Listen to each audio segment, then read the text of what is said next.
So I heard that the topic that they titled this presentation was 4 generations in the workplace, but newsflash, we are actually now 5 generations in the workplace. So while you were sitting here at the Aging Up Atlanta conference, we are already to the 5th generation in the workplace. This is the headline from 2019. We are the traditionalists, the baby boomers, the Gen Xers, the millennials, and the Gen Zs. This is not something that happens every couple of years. This is the first time in our country's history that we have 5 distinct generations in the workplace together. I spent about the first 10 years of my research and work studying millennials, and millennials are tremendously important. They are the largest generation in the workplace. You've heard a lot from millennials today, but all of the rest of us are here too. And what I want to talk about today is the mix of those 5 generations. This is the chart from Pew Research Center of how we got here. I myself am a Gen Xer. I started in the workplace in the 1990s, and back in the 90s, this is a chart of the last 25 years, not of our whole population, but of work. There were 3 generations in the workplace around me, and it was this really easy story. There were Xers who were at the beginning of our careers. There were boomers who were at the height of their careers at the top, and there were traditionalists, or the silent generation, who were retiring out of the workplace, beginning, middle, end. It made a lot of sense. But what started to happen is that picture changed. You can see that skyrocketing line of millennials. Millennials came into the workplace and rose to become the largest generation significantly faster than anybody else started leaving the workplace. So that line goes up much faster than any other line goes down. The post-millennials, or Gen Zs, born in 1997 and later, are just starting to come in. So we've gone from this really easy picture to a much more complex portrait. And it's not because young people have come into the workplace. Young people have come into the workplace every year for all time. The reason we are a 5-generation workplace today going into 2020 is because people are working longer and later into their lives. There are more Americans age 85 and older in the United States workplace today than ever before in American history. 85 and older. Look at the Democratic primary for president of our country, the top leadership job. We have the largest range of candidates in our country's history. Who's the youngest? Mayor Pete, but no one wants to pronounce it. Mayor Pete, 37 years old, the first ever millennial to run, 37 years old. Who's the oldest? Bernie Sanders, 78 years old. We have situations in the workplace today that have never happened before. You have 2 people, 4 decades apart in age, essentially applying for the same job.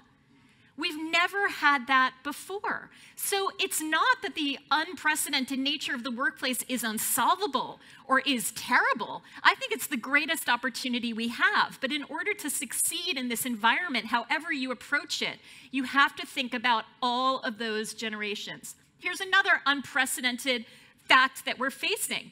Occasionally, people used to have a boss who is younger, but today 38% of Americans work for a boss who is younger than they are. These are situations we now have to plan for. These are situations that we now need to teach people how to deal with. One of the reasons I love applying generations to the workplace is it's one of the areas where we don't have a lot of choice of who we spend time with. We're thrown into work with whoever happens to be there, and we have to figure out ways to succeed. So all of this then leads to the question, so what? Why does age matter? And I get this question a lot. Doesn't matter, it's a state of mind. What I want to suggest is the way to approach this topic in your career is that we are all more alike than we are different. I deeply believe that. We are more alike than we are different. But your generation, the point at which you first step foot in the workplace, impacts your expectations about what that workplace will look like.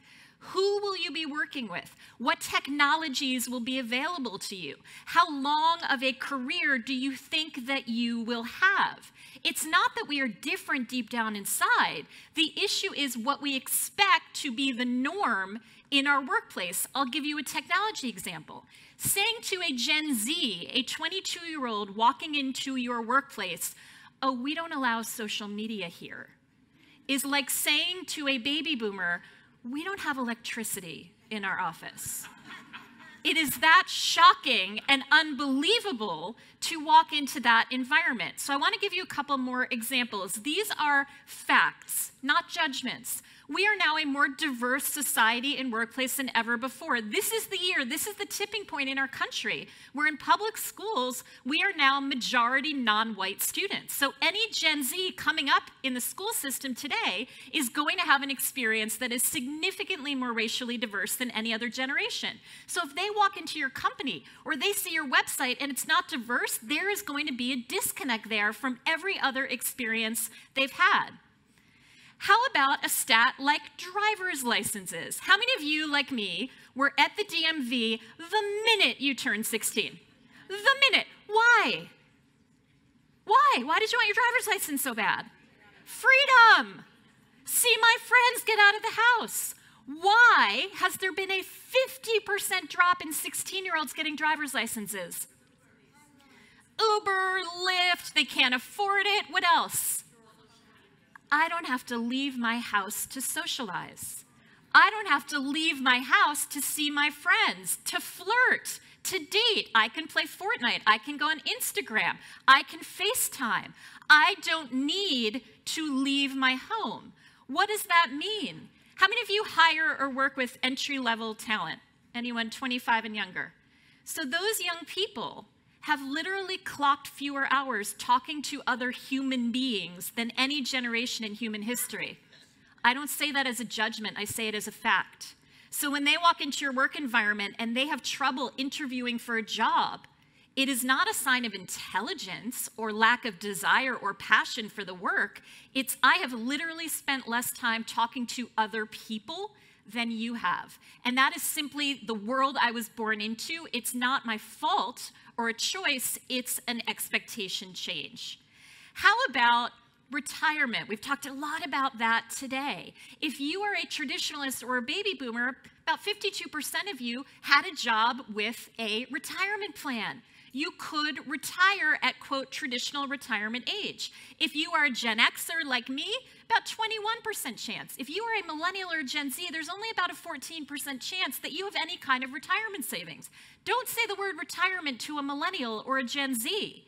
It doesn't have the same meaning. Don't ask a young person why they're not loyal to your company and want to work there forever, because there is no mechanism anymore for the company to be loyal to them. These are just facts of when you entered the workplace, what was available to you. And here's a more sociographic, psychographic statistic. 71% of people today, in 2019, 65 and older, believe that you can trust the average person you run into, the average stranger. Well, that number goes down by every generation.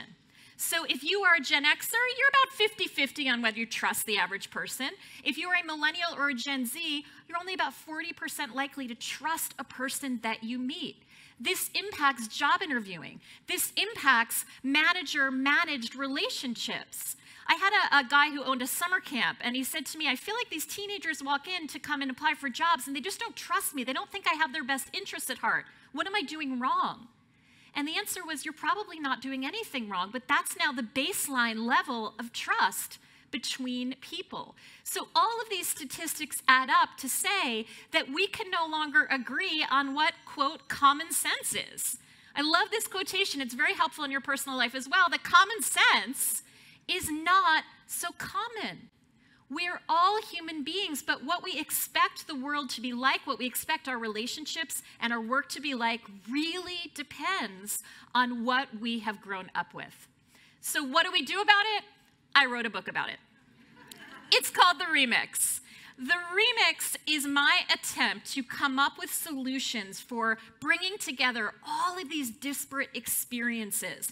And it's based, of course, on a remix in music, which we're all familiar with, which is the idea that you take a classic song and you mix in or alter it in some way to make it more modern. And what's really important is you don't say that the old song is wrong or bad or old-fashioned and should retire. It's simply about making it more modern. And are there any DJs or music producers in the room?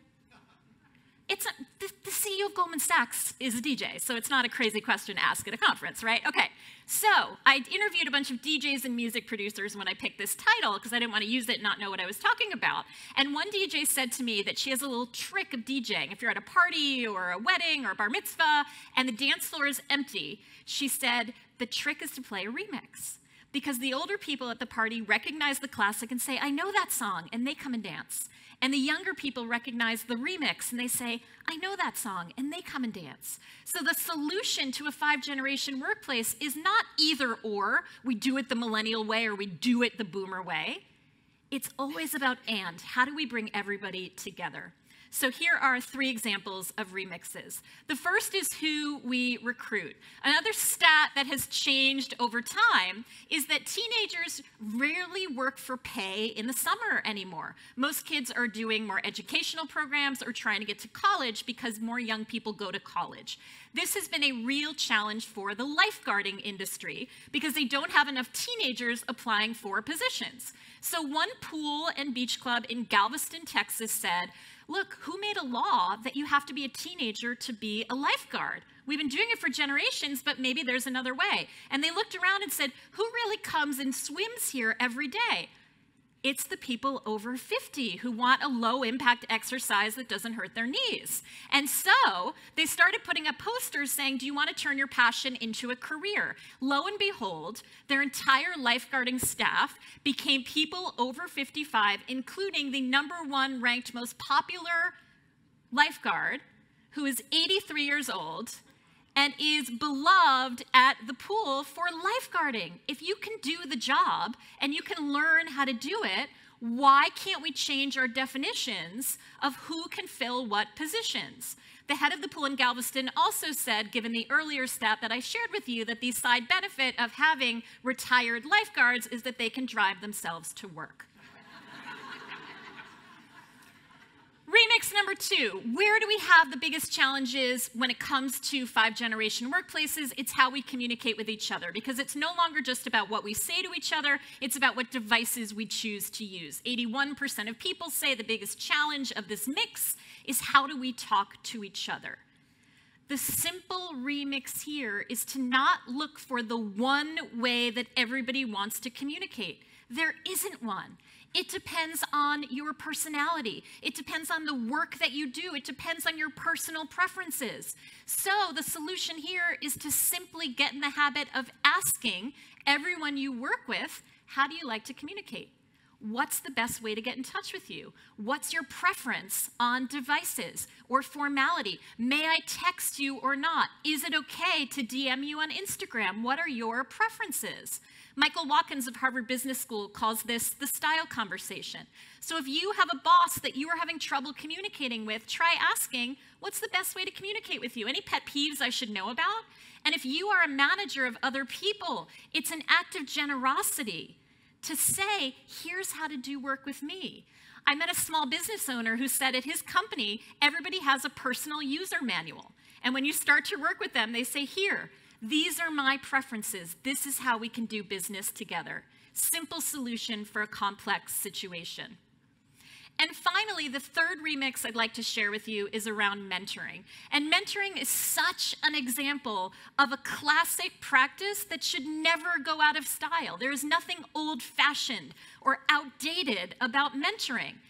But the concept of an older gray-haired person giving life advice to a junior up-and-comer is somewhat outdated.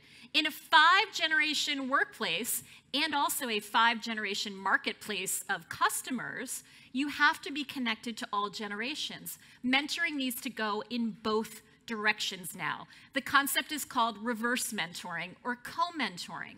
One really great example is Fabrizio Freda, who's the CEO of Estee Lauder Companies. Fabrizio Freda has been in the cosmetics industry for decades. He is one of the most admired CEOs in the world. Fabrizio Freda has a 23-year-old mentor who is a junior employee at Estee Lauder. Once a quarter, she takes him shopping for makeup around New York City. Best job ever. So it's not, let's sit across the table from each other and talk. It's let's go have an experience together and see how we approach it differently. Smaller example, I worked with a manager who walked into his company every Monday and said to the youngest person on his team, can you put a new app on my phone? I want to use what you're using.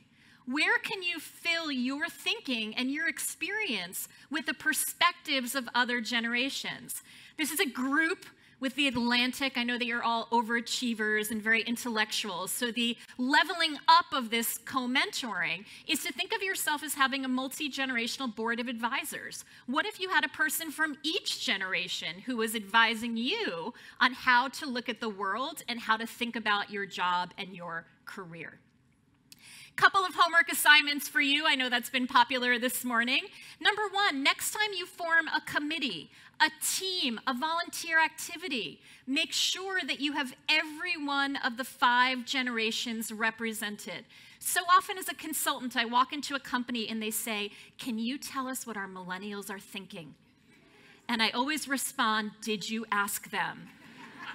And it hasn't occurred to people to do that. Make sure you get every perspective as often as possible.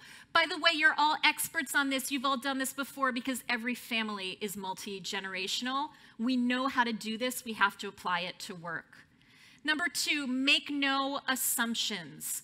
I have so many baby boomers who say, can you tell millennials and Gen Zs that when they see my gray hair and glasses, it doesn't mean to talk loudly and slowly in order to communicate with me? And equally, millennials and Gen Zs say, can you please tell all of the other generations, I don't just want to text. I don't just want to Skype. I want to have in-person relationships. I want to build that. It's often not offered to me. Always ask, don't make assumptions. And third, can you challenge yourself to either create this multi-generational board of advisors or just as a small habit? I try to implement this myself. Whenever you sit at an event like this, when you go out to the lunch, don't go up to the person most like you. Go up and talk to the person most different from you. I did this recently on an Amtrak train. Anyone take Amtrak regularly? So I'm walking down the aisle and I see a lovely older woman knitting in her seat. And I ask, is this seat taken? And we start to chat, and I'm trying to put this in practice, and we got shushed relentlessly because it ended up being the quiet car. So don't do it there. Do it in a situation where it's appropriate, but try to build your own multi-generational muscle by having conversations you might not have before. I want to thank you for inviting me to speak today. Thank you for the Atlantic. I've put together a list of resources to you. And if your board needs a Gen Xer, I am available. Thank you very much.